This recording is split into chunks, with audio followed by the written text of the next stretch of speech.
સૌરાષ્ટ્રની અસ્મિતા news. Sayla Limbdi highway પર chemical ભરેલું ટેન્કર પલટી ગયું, હાઈવે બંધ કરાયો। સુરેન્દ્રનગર જિલ્લાના સાયલા લીંબડી હાઈવે પર આજે એક ભયાનક અકસ્માત સર્જાયો હતો। ગાંધીધામથી કેમિકલ ભરીને મહારાષ્ટ્ર જઈ રહેલું ટેન્કર બેકાબૂ બની ડિવાઈડર કૂદી સામેથી આવતા આઈસર સાથે ધડાકાભેર અથડાયું હતું।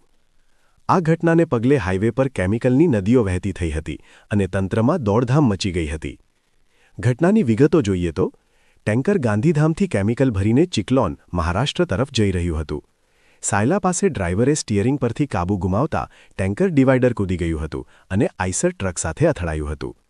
ટેન્કરમાં મોટા પ્રમાણમાં સોડિયમ નામનું જલદ કેમિકલ ભરેલું હતું, જે અકસ્માત બાદ રસ્તા પર વેરાવા લાગ્યું હતું। કેમિકલ વેરાવાને કારણે આગ લાગવાનો ભય હતો, જેના પગલે સુરેન્દ્રનગરથી ફાયર ફાઇટરની ટીમ તાત્કાલિક બોલાવવામાં આવી હતી। હાલ ફાયર વિભાગ દ્વારા સતત પાણીનો છંટકાવ કરી કેમિકલને ઠંડુ રાખવામાં આવી રહ્યું છે।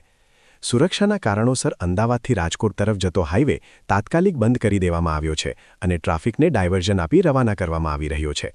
ઇમરજન્સી 112 અને સ્થાનિક પોલીસની ટીમ ઘટના સ્થળે પહોંચી ટ્રાફિક જામની સમસ્યા હલ કરવા અને પરિસ્થિતિ પર કાબૂ મેળવવા પ્રયત્નશીલ છે। હાઈવે પર કેમિકલ વેરાયેલું હોવાથી વાહન ચાલકોને સાવચેતી રાખવા અને પોલીસ દ્વારા અપાયેલા ડાયવર્ઝનનો ઉપયોગ કરવા વિનંતી કરવામાં આવી છે।